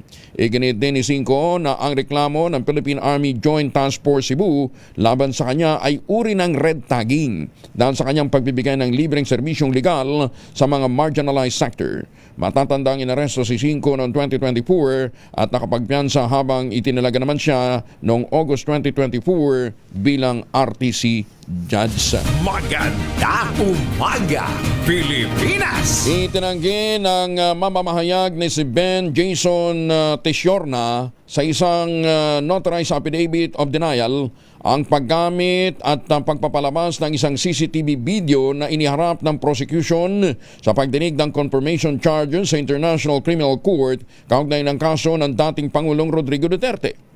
Ayon kay Tesiorna na isang mamamahayag din, siya ang nag-record ng video noong 2013 sa isang media presentation ng CCTV system ng Davao City Central 911 at hindi siya nagbigay ng pahintulot para ito'y gamitin o i-broadcast. Iginit din niya na ang bersyong iniharap ng ICC ay may English subtitle na wala sa original na recording at nagdulot umano ng maling konteksto. Anya ang layunin lamang ng video na ipakita pagpapakita lamang ang kakayahan ng CCTV system at hindi maglalarawan ng anumang aktwal na krimen. Nako, betsa na naman pala yung ebidensya na isinumite ng mga prosecutor dyan po sa ICC confirmatory hearing, confirmation of charges hearing sa ICC. Magandang umaga, Pilipinas! 34 makalipas ang alas 5 ng umaga sa mga pabalik ko ng Pilipinas. Magandang umaga po sa mga suki natin dyan sa Japan. Ohayo gozaimasu. Magandang umaga po sa mga Pilipinong seamen. Ayan, ha? At saka sa mga suki natin dyan sa Hong Kong, ha? Sa Taipei, Taiwan. At sa mga suki natin dyan po sa Occidental Mindoro. Hindi na abroad yan. Local na ho yan. Ha? Kung pauwi ho kayo ng Pilipinas, may mapapasalubong ho kayo. Wag na hong imported na tsokolate. Meron po tayong tangerine chocolate. Ang tangerine chocolate po ay brand ng mga magniniyog ng mga magsasaka dyan po sa lalawigan ng Quezon. Sa tulong po ni Dr. Helen Tan, yung po mga planting material ng kakao galing Davao, hinakot po yan para maitanim sa ilalim po ng mga nyugan. Kaya ngayon ay nagpuproduce na ho sila ng dekalidad na kakao beans, pinoprocess para maging tangerine chocolate. Available yan sa 0919-095-5935. Meron din po itong mahigit 10 variants yung tangerine chocolate. Ang mga raw material galing din po sa ani ng mga magsasaka. I-check po ninyo sa tangerinechocolate.ph. Ang sabi nga po ni Dr. Helen Tan, sino bang magmamalasakit sa Pilipino kundi ang kapwa Pilipino. Yan sa bawat tangkilik natin ng tangerine chocolate, pinalalakas natin ang loob ng ating mga magsasaka, pinalalakas natin ang ating lokal na ekonomiya. Tangerine chocolate 100% gawang lokal but taste and looks global. Tinulungan po ito ng DTI at ng DOST. Tangerine chocolate 100% gawang atin. Pakiusap ni Dr. Helen Tan, sana po ay ating tangkilikin. Magandang umaga, Pilipinas! 35 makalipas ang alas 5. Ang oras na yan ay hatid sa inyo ng si Kuya Angelo Palmones. Magandang umaga, Pilipinas! 43 na makalipas ang alas 5 ng umaga. Good morning kay Kuya Jen. Jen sa Barjaga ng Net25 ay nagdiriwang ng kanyang birthday ngayon. Hindi ko naman sasabihin 57 ka na, Jen. Nakakaya naman. Para ka lang naman 56. Yan. Good morning, Direct Ginger Katabi ng Net25. At again, congratulations po kay Ginoong Delpin Lee. Finally, after 16 years, almost 16 naman, ng pakikipaglaban ho sa korte, nalinis ho ang kanyang pangalan laban sa mga bintang ho sa kanya. Kaugnay ng, yung BOGO sale, go sale daw ho ng mga units ng Globe Asiatic, Mantakin ho ninyo, nakulong yung tao na pagbintangan, nakulapulan ng kung ano-ano na sira ang pangalan, nakipaglaban ng almost 16 years para maituwid lamang ho ang maling mga paratang sa kanya. Ngayon, paano niya ibabalik yung nawalang 15 years doon sa buhay, doon sa negosyo ng tao? Di ba? Dahil lang ho sa politika. Ay, sus me. Sana naman makonsensya ho yung mga may kagagawa nito. Nanawagan na lang din ho tayo ng konsensya. Sana din makonsensya itong mga taga-pickup, yung Philippine Contractors Accreditation Board. Makonsensya naman sana kayo.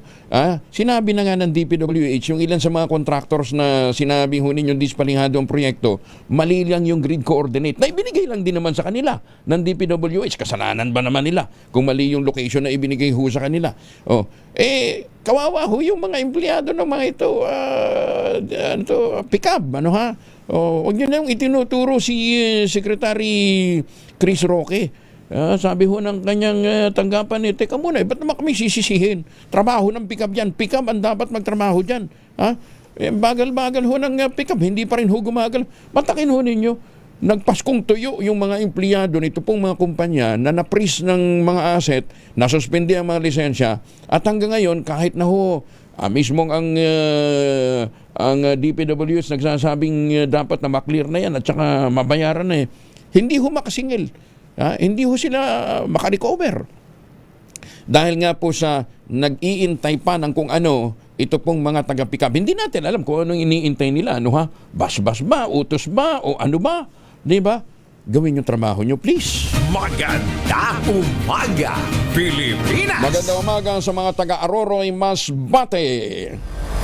Walang makukuhang suporta ang impeachment complaint laban kay Vice President Sara Duterte mula sa National Unity Party, ang ikalawang pinakamalaking partido sa Kamara, kung walang lalabas na bagong ebidensya. Ayon kay NUP Secretary General Reginald Velasco, hindi boboto ng pabor sa impeachment ang kanilang grupo maliban kung may compelling evidence. Nalilitaw sa pagdinig na magbabago sa batayan ng mga inihaing reklamo. Yan man, may ilang miyembro pa rin ng partido ang nagsasabing bukas pa rin sila ang kanilang isipan sa harap ng pagsisimula ng pagsusuri sa 4 na impeachment complaints sa March 2. Samantala, sinabi naman ng Presidential Communications Undersecretary Claire Castro na malaya ang mga kongresista sa kanilang desisyon at hindi sila kinokontrol ng Pangulo. Mukhang wala na rin talagang kontrol ang Malacanang dito sa mga taga-NUP. At maging doon sa iba pa. Wala na kasing maidadanggel sa kanila . Walang kinalaman ang deklarasyon ni Vice President Sara Duterte na tatakbo bilang Pangulo sa 2028 elections sa posisyon ng National Unity Party sa usapin ng impeachment complaints. Ginawa ng NUP ang paglilinaw kasunod ng kanilang pahayag na malaki ang tsansang hindi nila paboran ang tangkang pag-impeach kay BP Inday hanggat walang nailalatag na bagong ebidensya sa nalalapit na proceedings. Ayon kay House Deputy Speaker Ronaldo Puno, chairperson ng NUP, ito ho ang pangalawang pinakamalaking partido politikal sa Kamara. Wala itong kaugnayan sa mahagang anunsyo ni BP Inday Sara, lalo't alam naman ng mayroon sa Kongreso na talagang may plano itong tumakbo sa pagkapangulo. Isinamit na ni Attorney Libito Baligod sa Office of the Ombudsman ang pinagsama-samang affidavit ng 18 ex-Marines at mga sundalo na manoy naging bagman at security aid ni dating Ako Bicol Party List Representative Saldico.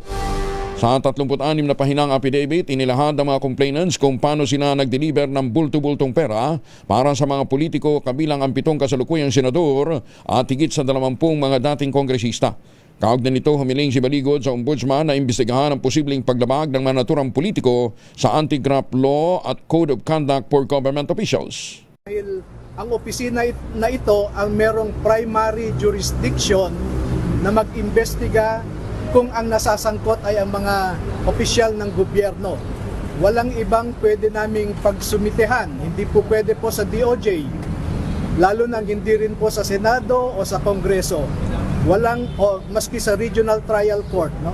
Walang ibang opisina na po pwedeng tumanggap at magproseso ng complaint na ito kundi ang Office of the Ombudsman. May ngaga kay Marisa Birgula ng Mayag-aw, Iloilo. Binansagan naman ni Palace Press Officer Claire Castro na Wonder Boy Ador Mawanay 2.0 si dating Congressman Mike Defensor kaugnay ng alegasyon ito laban sa Pangulong Bongbong Marcos Jr. Kasunod ito na naging pahayag ni Defensor na may pumipigil umano sa batch 2 ng mga dating sundalo na maglabas ng testimonya hinggil sa inilutang na money delivery scheme. Ayon kay Castro, malinaw naman ang motibo ni Defensor sa naturang akusasyon, lalo't marami itong naging pahayag noon na nanghihikayat na tanggalin na sa pwesto ang Pangulong BBM. Mike Defensor, the known Wonder Boy. Marami sa kanyang talumpati ang naghihikayat sa ating mga kababayan na tanggalin sa pwesto ang ating Pangulo. Alam na natin ang motibo. Mike Defensor again, Ador Mawanay 2.0. Kilala ang salitang Mawanay dahil sa pamimilit di umano sa kanya na gumawa ng peking salaysay. Meron tayong impormasyon na isang tao sa administrasyon dati ni GMA na isang operator na ang trabaho lamang ay to muddle the issues. Pag ang taong ito ay kasama sa isang issue, something is fishy. Matatandaang nakilala si Ador Mawanay noong 2001 dahil sa mabibigat na paratang nito laban kay Senator Ping Lacson. Ngunit kalino'y umatras at binawi din ang alegasyon. Pero ang hindi ko talaga maintindihan, yung sinasabi nilang paglutang ng mga ex-Marines, parang destabilization move. Kailan ako nakarinig na meron destabilization move na pangungunahan ng mga sarhento. Hindi lang sarhento, ex pa. Baka nga kini 22, wala yung mga yan eh. Magandang umaga, Pilipinas! Flash Report. Flash Report! Sunog po sa Cruz Naligas sa Quezon City. Mal Gonzalez, RH5 sa detalye. Mal. Kuya Angel, nasa unang alarma na itong sunog na nangyayari dito sa bahagi ng City Francisco, Barangay Cruz Naligas dito sa Quezon City. Ito'y pagitan, Kuya Angel, nag-aagawan itong Barangay UP Campus at itong Barangay Cruz Naligas dito sa lugar na ito. Dito sa aking harapan ay nahihirapang makapasok dito sa lugar kung saan nangyayari itong sunog dahil maliit yung daan dyan. Pinapasukan nitong bomberong ito na patungo dun sa lugar para mapula itong nangyayaring sunog dito sa Quezon City. Back to you, Kuya Angel. Maraming salamat, Bal. Nako, puro pa naman, flammable, raw material. Hindi naman flammable. Ibig sabihin hindi ho mga sementado yung mga bahay dyan. Ano? Madaling masunog ho yung mga gamit ng pagpapatayo ng bahay dyan. Ha? Bigyan mo kami ng update, Bal. Ha? 52 na, makalipas ang alas 5 umaga. DCRH number 1 na naman. 25 makalipas ang alas 5 na umaga sa mga 55 years old. Good morning! Nananakit na binyong kasukasuan, nagkakaringkal, sumihina na bang kalamnan? Epekto po yan ng pagtanda. Ipinakikilala ang Ultaplex, isang health drink mula po sa mga lumikha ng Ultabio, backed by Japanese technology. Ang Ultaplex ay may HCG complex, hydrolyzed marine collagen para sa skin at joints, HMB, pampalakas ng muscles, glucosagreen para naman sa ginhawa ng kasukasuan. Available in coffee with stevia at powdered drink mix. Kayang bawiin ang galaw, sigla at ganda kahit nagkakaedad daw with proper diet and exercise. Hanapin lamang po ang Ultaplex sa Shopee, Lazada at ultabio.shop. Ang Ultaplex po ay hindi gamot at hindi pwedeng gamitin panggamot sa anumang uri ng sakit. If symptoms persist, consult your doctor. PNP nakapagtala ng 32% na pag-angat ng mga naarestong wanted person. Detalye ng balita mula kay Edniel Paron sa RH52. Edniel, good morning. Kuya Angel, tumaas sa bilang ng mga narastong individual ng Philippine National Police. Partikular na yung mga tawagin ay high priority targets sa entrada pa lamang ng 2026. Ayon kay PNP spokesperson, Police Brigadier General Randolph Tuanyo, nagresulta ito sa 9,046 total arrests ng lahat ng unit ng hanay mula Disyembre hanggang nitong Enero. Sinasabing bilang 5,746 ang nahuli ng PNP ngayong bungad ng taon mula sa higit 4,000 lamang sa pagtatapos ng 2025. Ngayon din nag-increase ng 32.48% ang aresto sa mga wanted personalities o high priority target mula higit 1,600 patungong higit 2,000. Sa kabila nito, aminado ang PNP, 212,000 pa mahigit sa buong bansa ang nasa listahan ng mga pugante sa batas. Iginit naman ni PNP Chief Police General Jose Melencio Nartatis Jr. na ayon sa mga umiiral na patakaran ng tumindi nilang police operations. Pagpapakita lamang umano ito ng humusay ring koordinasyon ng local units, maging specialized national units na pabad sa pulisya. Ako si Edniel Parrosa, DZRH, una sa Pilipinas, una sa Pilipino. Maraming salamat, Edniel. 2 minuto na lamang bago po mag-ACES na umaga, dinipensahan ni Senator Amy Marcos sa matagal na pagliban sa trabaho ni Senator Ronald Bato de la Rosa. Ayon kay Senator Amy, hindi masisisi de la Rosa sa kanyang matagal ng pag-absent dahil sa posibilidad na ito'y maaresto. Sinabi ng presidential sister na awa siya kay de la Rosa, lalo't kilala ito bilang masipag at atat magtrabaho. Dagdag pa nito, wala sa katawan ni Bato ang hindi magtrabaho at maaga pa nga itong pumapasok noon. Magandang umaga sa mga taga Marilao, Bulacan. Mayor Sunny Mendoza, good morning. At mga suki nating mga justices, Justice Energito, si Justice Max De Leon, Justice Raul Villanueva, Tita Sally, ayan at saka ang ating Chief Justice na si Chief Justice Gesmundo. Good morning po sa inyo. 2x2 at ACS Balita, susunod na silang saglit. Magtanim ng kawayan para sa kalikasan at kabuhayan. Uy, Angel po ito, si Angelo Palmones, nag-aanyaya sa inyo sa linggo. Huwag niyong kalimutan alas 4, Radyo Henyo, para madagdagan natin ang ating talino. Ang ating quote of the day ngayong araw na ito ay mula po sa isang ano ba ito? Anong proverb nga ito?